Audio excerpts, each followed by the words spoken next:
So இந்த வீடியோவில் நம்ம என்ன பார்க்க போகிறோம் அப்படின்னா 12th ஸ்டாண்டர்டுக்கு பப்ளிக் எக்ஸாம் நெருங்கிட்டே இருக்குது. இன்னும் 2 நாள் தான் டைம் இருக்குது வெளியில். ஸோ இன்றைக்கி ஒரு நாள் டைம் இருக்குது, நல்லா யூஸ்ஃபுல்லாக படிங்க. ஸோ இது வந்து கவர்மெண்ட் ஆன்சர் கீ, இந்த கவர்மெண்ட் அஃபிஷியல் ஆன்சர் கீன்னு சொல்லுவாங்க இல்லையா, அது. ஸோ மே 2022 நடந்த எக்ஸாமோடது ஒரு எக்ஸாம்பிளுக்காக நான் எடுத்திருக்கேன். நீங்கள் எப்படியெல்லாம் சிறுவினா எழுதணும், குறுவினா எழுதணும், அண்ட் ஆல்சோ 1 மார்க் எப்படி ப்ரெசென்ட் பண்ணணும், அப்புறம் திணைத்துறையெல்லாம் எப்படி எழுதணும், அதுக்கப்புறம் வந்து நெடுவினா எப்படி எழுதுனா மார்க் போடுவாங்க, எல்லாமே நம்ம இந்த கீ ஆன்சர் மூலிமா பார்க்கலாம். ஏன்னா நமக்கு கீ ஆன்சர் பார்த்துட்டோம்னா படிக்கிறதுக்கு ஈஸியாக இருக்கும். அண்ட் என்ன எழுதுனா நமக்கு என்ன மார்க் கிடைக்குங்கிறது யூஸ்ஃபுல்லாக நமக்கு தெரியும். ஸோ நம்ம சேனலுக்கு முதல் முறையாக இருந்ததுன்னா சப்ஸ்கிரைப் பண்ணலாம் பண்ணுங்கள். அண்ட் கண்டிப்பாக நம்ம சேனலை சப்ஸ்கிரைப் பண்ணிவிட்டு கீழே அந்த லைக் பட்டனை கிளிக் பண்ணிடுங்க. அண்ட் வாட்ஸ்அப் சேனல் லிங்க்கில் வந்து ஜாயின் பண்ணுங்கள். ஸோ 1 மார்க்கை பொறுத்த வரைக்கும் நான் முதல்ல சொன்னது ஒரு 10 1 மார்க் தான் புக் பேக் கேட்பாங்க. அதுக்கப்புறம் எல்லாமே புக்கின் தான். ஸோ அது எப்படி கேட்பாங்கன்னு நேற்று வீடியோவில் போட்டிருந்தேன், நிறைய பேர் அதை பார்க்கலன்னு நினைக்கிறேன், பாருங்கள். ஸோ 1 மார்க்கை பொறுத்த வரைக்கும் கொஷின் நம்பர் இங்கே எழுதுங்க. எப்போவுமே ஆன்சர் ஷீட்டில் இந்த சைடு லெஃப்ட் சைடில் கொஷின் எழுதுங்க, அந்த மார்ஜினுக்கு இந்த பக்கம். மார்ஜினுக்கு இந்த சைடு ரைட் சைடில் வந்து இந்த சைடு வந்து ஆப்ஷன்ஸ் ஆஇ அப்படின்னு சொல்லி ஆப்ஷன்ஸும் எழுதுங்க, அதுக்கான ஆன்சர்ஸும் எழுதுங்க. ஒருவேளை ஆப்ஷனும் ஆன்சர்ஸும் வேறு இருந்தால் அது தப்பு போட்டுருவாங்க. ஒரே மாதிரி இருக்கிற மாதிரி பார்த்துக்கோங்க. கரெக்டான ஆப்ஷன் கரெக்டான அதுக்கான ஆன்சர் இருக்கிற மாதிரி பார்த்துக்கோங்க. ஸோ ப்ரெசென்ட் பண்ணிவிட்டு என்ன கேட்டால் 1 மார்க் தான் ஃபஸ்ட்டு எழுதணும். அதுக்கப்புறம் நீங்கள் உங்களுடைய ஆர்டர்ஸ் நீங்கள் எப்படி வேணாலும் மாற்றிக்கலாம். நான் நேற்றே சொல்லிட்டேன், ஃபஸ்ட்டு 3 பேஜ் அடித்தல் திருத்தல் இல்லாமல் பக்காவாக முடிங்க. சரி, இது வந்து குருவினா எவ்வளோ பாயிண்ட் எழுதுனான்னு அவங்களே சொல்லியிருக்காங்க பாருங்கள். 2 கருத்துகள் இருப்பின் முழு மதிப்பெண் வழங்கலாம். அதுதான் நான் சொல்கிறேன். நீ படிக்கிற மினி மெட்டீரியலாக இருந்தாலும் சரி, கைடாக இருந்தாலும் சரி, இல்லை புக்கில் படித்தாலும் சரி, அவங்க நினைக்கிற அந்த 2 பாயிண்ட் இங்கே இந்த கீ ஆன்சர் கொடுத்துருக்காங்க இல்லையா, அந்த 2 பாயிண்ட் இருந்தால் அவங்களுக்கு 2 மார்க்கு. ஸோ அதான் அங்கே மென்ஷன் பண்ணுறாங்க. ஒருவேளை இந்த மாதிரி லிஸ்ட் அவுட் பண்ணுற கொஸ்டின்ஸாக இருந்தால் அதுக்கு 6 மார்க் கொடுத்து அதுக்கு 2 மார்க் அந்த மாதிரி பாருங்கள். இந்த கொஷின்ஸ்க்கெல்லாம் வந்து பார்த்திங்கன்னா ஒரு 2 மார்க், ஒரு மார்க் ஒரு பாயிண்ட்டுக்கு, அவ்வளோதான். ஸோ இந்த மாதிரி கொஷின்ஸ்க்கு ஒரு லைனுக்கும் வந்து பார்த்திங்கன்னா 6 மார்க். ஏன்னா கொஸ்டின்ஸுக்கு தகுந்த மாதிரி மாறுது. பட் ஏறக்குறைய எல்லா கொஷின்ஸுக்குமே 2 பாயிண்ட்டு. வகைப்பாடுகள் அப்புறம் அந்த பாடல்கள் இல்லை வந்து ஏதாவது ஒரு எண்ணிக்கை சம்மந்தப்பட்டது எதாவது வந்துச்சுன்னா அது 4 பாயிண்ட்டு தான், 4 பாயிண்ட் எழுதுங்க. அடுத்து இதெல்லாம் பார்த்திங்களா, இதெல்லாம் 2 மார்க்கு. எவைனும் 4 விடைகள் எழுதியிருப்பின் முழு மதிப்பெண் வழங்கலாம் அப்படின்னு சொல்லியிருக்காங்க பாருங்கள். 4 விடைகள் எதிர்பார்க்குறாங்க இதில்.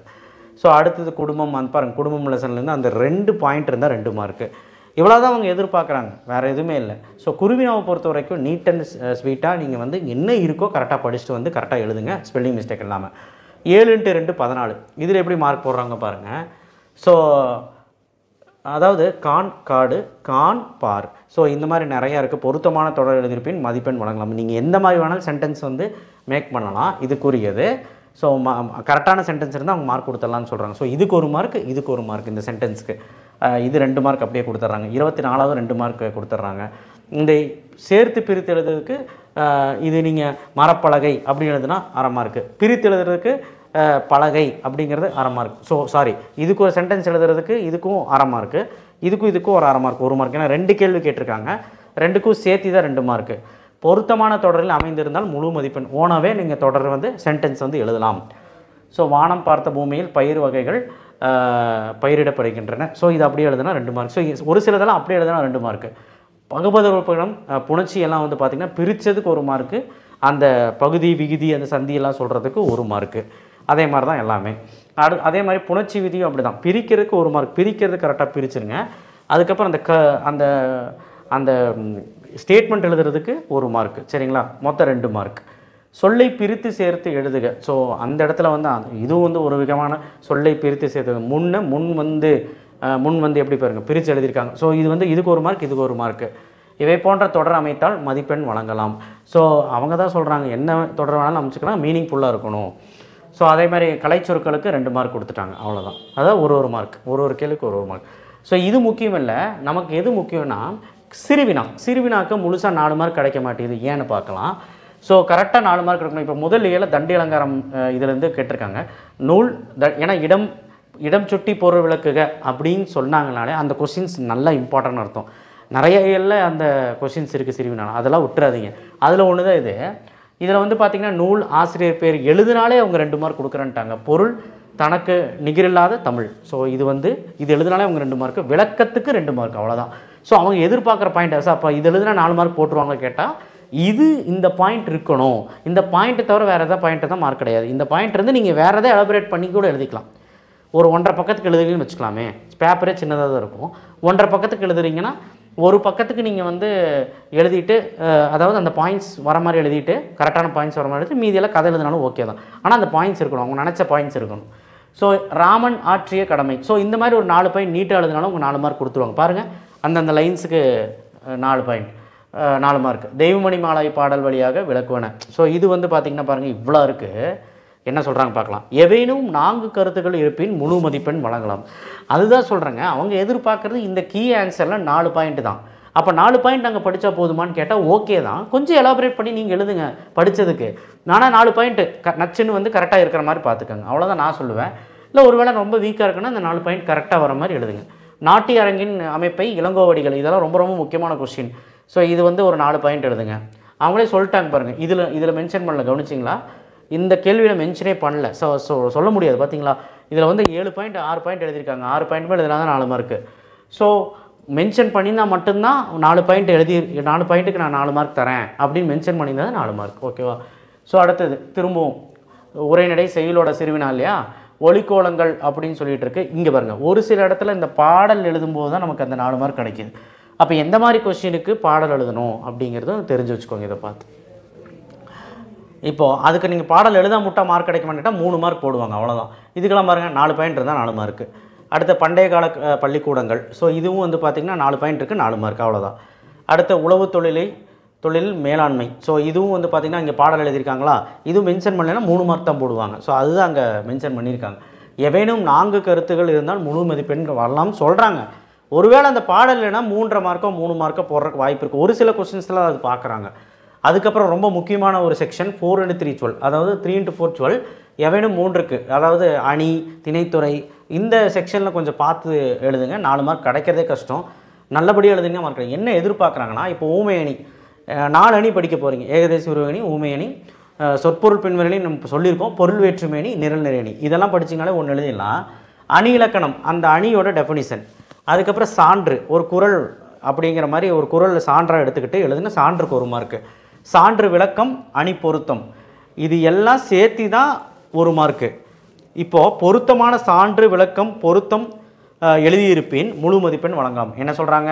சான்று விளக்கம் பொருத்தம் இதெல்லாம் இருந்தால் கொடுத்துடலாங்கிறாங்க. அதுதான் இங்கே அவங்க எதிர்பார்க்குறது, இது மட்டும்தான். அப்போ இந்த டெஃபினிஷனுக்கு தான் 2 மார்க். ஸோ அணி எழுதும்போது இந்த மாதிரி எழுதினா மட்டும்தான். நீங்கள் பாட்டு கசகசன்னு ஏதோ ஒரு சான்று எழுதி சும்மா விளக்கம் மட்டும் எழுதாம போகுது. இந்த மாதிரி அணி பொருத்தம் அப்படிலாம் போட்டு எழுதணும். ஸோ அப்போ தான் 4 மார்க் கொடுப்பாங்க. பிடிஎஃப் நான் தரேன், சரிங்களா?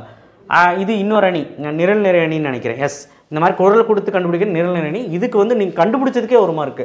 இப்போ இந்த குரல் கொடுக்குறாங்க, இந்த குரலில் என்ன அணி வந்திருக்கு அப்படின்னா நிரல் நிறை அணி கண்டுபிடிச்சா 1 மார்க்கு. ஸோ அணி இலக்கணம் அதுக்கு 2 மார்க்கு. சான்று அதுக்கெல்லாம் அணி பொருத்தம் அதுக்கெல்லாம் 1 மார்க். ஓகே, அடுத்த நயம் பாராடுதல், இதுக்கு எப்படி மார்க் போடுறாங்க பாருங்கள். மோனை, எதுகை, இயல்பு, முரண், அணி, சந்தம், சுவை. ஸோ மையக்கருத்து, மையக்கருத்துக்கு 1 மார்க். அப்போ திரண்ட கருத்து தேவையில்லை, மையக்கருத்து மட்டும் போதும். அதுக்கப்புறம் இதில் இந்த 6 இதில் ஏதேனும் 3 நயங்கள் எழுதியிருப்பின் முழு மதிப்பெண் வழங்கும். அப்போ நான் எதுகை மோனை எழுதி போயிரு, இயல்பு எழுதிரு, ஏதோ ஒரு 3 நயம் எழுது போதும், கண்டதெல்லாம் எழுத வேண்டாம். 3 நயம் எழுதிட்டு மையக்கருத்து கண்டிப்பாக எழுதணும். முடிவுரை எழுதிக்கும், எழுதினாலே அவங்க ஃபுல் மார்க் 4 மார்க் தந்துடுறாங்கங்கிறது அர்த்தம். வாழ்க்கை நிகழ்வில் பழமொழி, இந்த பழமொழியில் வந்து பார்த்திங்கன்னா பொருத்தமான விடையை எழுதியிருப்பின் முழு மதிப்பெண் வழங்கலாம். அப்படின்னா என்ன அர்த்தம் பாருங்கள். பழமொழி விளக்கம் 2 லைனுங்க, நான் மினி மெட்டீரியல் தரேன், எல்லா மெட்டீரியலும் 2 லைன், அந்த டெஃபினிஷன் எழுதுனா 2 மார்க்கு, அதுதான் மெயின். நீ அதை போய் கதை எழுதுனா எப்படி மார்க் தருவான்? வாழ்க்கை நிகழ்வில் பழமொழி, அந்த கதை எழுதுறதுக்கு 1 மார்க். நீ கதை எழுதி விடு, ஒரு அரை பக்கத்துக்கு 1 பக்கத்துக்கு எழுதுவியா கதை? அறியும் கருத்து, நீதி படிச்சுட்டு போ, நீதிக்கு பாக்ஸ் பண்ணு, அதுக்கு 1 மார்க். ஸோ இப்படி எழுதுனா தான் அவங்க 4 மார்க் தராங்க, சரிங்களா? சரி, ஓகே. அடுத்த திணைத்துறை எப்படின்னு பார்க்கலாம். பாடாம் திணை, ஸோ திணை விளக்கம், பாடாம் திணை கண்டிப்பாக வரக்கான வாய்ப்புகள் இருக்குது. திணை விளக்கம்னா அந்த டெஃபினிஷனுக்கு 2 மார்க்கு. ஒரு சான்று கொடுத்துட்டு, அந்த சான்று ஒரு புறநானூறு பாடல்னு சொல்லியிருக்காங்க. புறநானூறு பாடல் 4 லைனுமே எழுதணும்னு அவசியம் இல்லை. நீ 1 லைன் எழுதி காட்டினா போதும், அந்த ஃபஸ்ட் லைன் மட்டும் எழுதி காட்டினா போதும், அதுக்கு 1 மார்க் கொடுத்துட்றாங்க. திணை பொருத்தம் அதுக்கு 1 மார்க் கொடுத்துறாங்க, அவ்வளோதான், மொத்தம் 4 மார்க். அல்லது செவியுறா துறை, இந்த துறை வந்து பார்த்திங்கன்னா அதுக்கும் அதே மாதிரி தான், அந்த விளக்கத்துக்கு 2 மார்க்கு, சான்றுக்கு 1 மார்க். இதுவும் புறநானூறு பாடலோட எடுத்துக்காட்டு தான். ஒரு சான்று எழுதிக்கிட்டிங்கன்னா அதுக்கு 1 மார்க்கு, துறை பொருத்தம் அப்படிங்கிறதுக்கு 1 மார்க். ஸோ இதே மாதிரி எழுதிட்டீங்கன்னா 4 மார்க். எனக்கு தெரிஞ்சு 2லேருந்து ஏதோ ஒன்று நாளைக்கு வரதான் போகுது, இந்த நாளைக்குங்கிற மாதிரி மண்டே. ஸோ பார்த்துக்கோங்க. தமிழாக்கம் தருக பொறுத்த வரைக்கும் எவ்வளோ கொஸ்டின் கேட்குறாங்களோ அவ்வளோ கொஸ்டினுக்கு 1 மார்க்கு. 4 கொஸ்டின் கேட்டுக்க 4 மார்க் கொடுத்துட்டாங்க. பொருத்தமான விடை எழுதிப்பின் முழு மதிப்பெண் வழங்கலாம்னு சொல்லியிருக்காங்க. காது கேளாதவர்களுக்கான மாற்று வினா இதெல்லாம் நம்ம அட்டன் பண்ணக்கூடாது. சரிங்களா? ஸோ அடுத்தது தமிழின் சீரழமை திறம் வியந்து கவிஞர் சிற்பி பாலசுப்ரமணியம் கூறுவனையாவே. இந்த 6 மார்க் கேள்வியில் தான் எல்லாத்துக்கும் ஒரு பிரச்சனை வருது.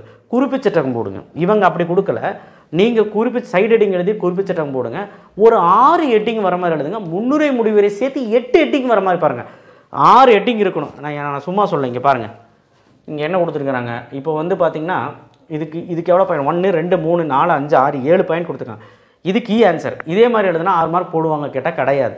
இந்த பாயிண்ட்ஸே நீ பாயிண்ட்டாக ஒரு 6 பாயிண்ட்டு ஒரு 6 ஹெட்டிங்கு 3 லைன் எழுதிட்டு வந்தீங்கனாலே போதும். உனக்கு 2.5 பக்கத்துக்கு 2 பக்கத்துக்கு வந்துடும் அந்த கொஸ்டின்.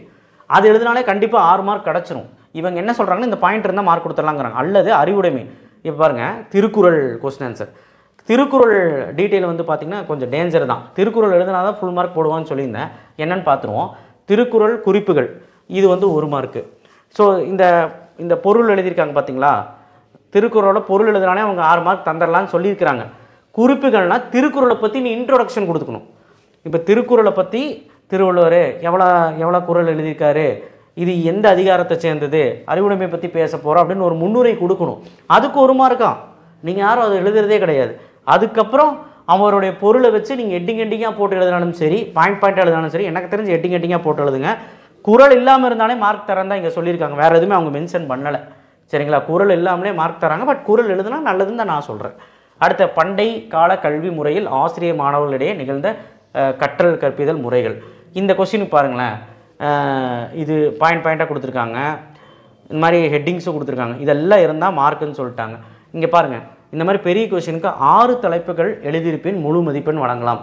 இதுக்கு என்ன அர்த்தம்? முன்னுரை முடிவுரை நீ எழுதிரு, ஒரு 6 தலைப்பு எழுது. சைடு ஹெட்டிங் போட்டு 6 ஹெட்டிங் போட்டு எழுதிங்கன்னா 6 மார்க் கொடுத்துடலாம். நீ என்னதான் இருந்தாலும் 6 ஹெட்டிங் போடு. அதுதான் அப்போவே அதுவே ஒரு 2.5 பக்கத்துக்கு 3 பக்கத்துக்கு வந்துடும். குடும்பம் பாருங்கள், குடும்பம், வாழிடம், மனந்தங்கம், அதுக்கப்புறம் வந்து பார்த்திங்கன்னா இந்த மாதிரி நிறையா இருக்குது. இதுலேயுமே வந்து பார்த்திங்கன்னா ஒரு 6 ஹெட்டிங் தான் எதிர்பார்க்குறாங்க. ஆனால் இதெல்லாம் முக்கியமான ஹெட்டிங். சரிங்களா? பாரதியின் கடிதம், ஸோ மொழிப்பற்று சமூகப்பற்று முடிஞ்சு. ஸோ இந்த கொஸ்டினில் அவ்வளோதான் இருக்குங்கிறனால முடிஞ்சு. நம்ம இன்னும் எலாபரேட் பண்ணி ஒரு 2 பேஜாவது எழுதணும். உங்கள் பகுதியில் உள்ள வாழ்ந்து வரும் கலைஞர் ஒருவரை நேரில் கண்டு அனுபவம். இது வந்து பார்த்திங்கன்னா இது நம்ம ஹெட்டிங் கொடுத்து நம்ம ஓனாக எழுதுறது. மாணவர்கள் பிழையின்றி சொந்த நடையில் எழுத விடை ஏற்புடையதாக இருப்பின் முழு மதிப்பெண் வழங்கலாம். ஓனாகவே எழுதுகிற கொஸ்டினால் ஓனாக எழுதினாலே மார்க்குன்னு சொல்லிட்டாங்க. அவரை பற்றி எழுதுகிறாங்க பாருங்கள். கலைஞரின் வாழ்வியல் குறிப்புகள், அவரோட இன்ட்ரோடக்ஷன், குறிப்பிட்ட துறையில் வளர்ந்த விதம். ஸோ அதுக்கு ஒரு 2 மார்க். வெற்றிகள், சாதனைகள், விருதுகள், அதுதான் அந்த ஹெட்டிங்க்கு தான்.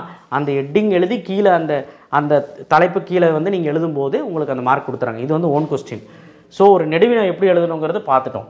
இப்போ பாடல் உங்களுக்கு தெரியும், 4 + 2 6, திருக்குறளுக்கு 2 மார்க்கு, இதுக்கு 4 மார்க்கு. ஸோ இதுக்கு 4 மார்க்குங்கிறப்போ 8 லைனாக இருந்தாலும் அது 4 மார்க்கு தான், 4 லைனாக இருந்தாலும் அது 4 மார்க் தான். அது எந்த பாடல் பொறுத்து. இதில் வெற்றி பெற கேட்டால் 8 லைன் வர மாதிரி இருக்கும். ஸோ சில பாடல்கள் 4 லைன் இருக்கும், 4 மார்க். சொல்ல முடியாது எப்படின்னு பார்த்துக்கோங்க. நீங்களுமே இந்த கீ ஆன்சரை கோத்ரூ பண்ணுங்கள். நான் பிடிஎஃபாக கொடுக்குறேன். அண்ட் இப்போது மத்தியானத்துக்குள்ளே வந்து பார்த்திங்கன்னா நெடுவி நான் வந்து ஆல்ரெடி நேற்று கொடுத்துட்டேன். ஷார்ட் பண்ணி கொடுங்கன்னு நிறைய பேர் கேட்டிருந்தீங்க. முடிஞ்ச அளவுக்கு ஃபில்டர் பண்ணியிருக்கேன். அந்த வீடியோவும் உங்களுக்கு வரும். அண்ட் ப்ளஸ் ஆன்சர் கீ பார்த்தாச்சு, மினி மெட்டீரியல் கேட்டிருந்தீங்க, அந்த வீடியோவும் வரும். சரிங்களா? தேங்க்யூ. ஷேர் பண்ணுங்கள், சப்ஸ்கிரைப் பண்ணுங்கள், மறக்காமல் பெல் ஐக்கானை ப்ரெஸ் பண்ணுங்கள். கண்டிப்பாக இந்த வீடியோவை சப்போர்ட் பண்ணுங்கள். தேங்க்யூ.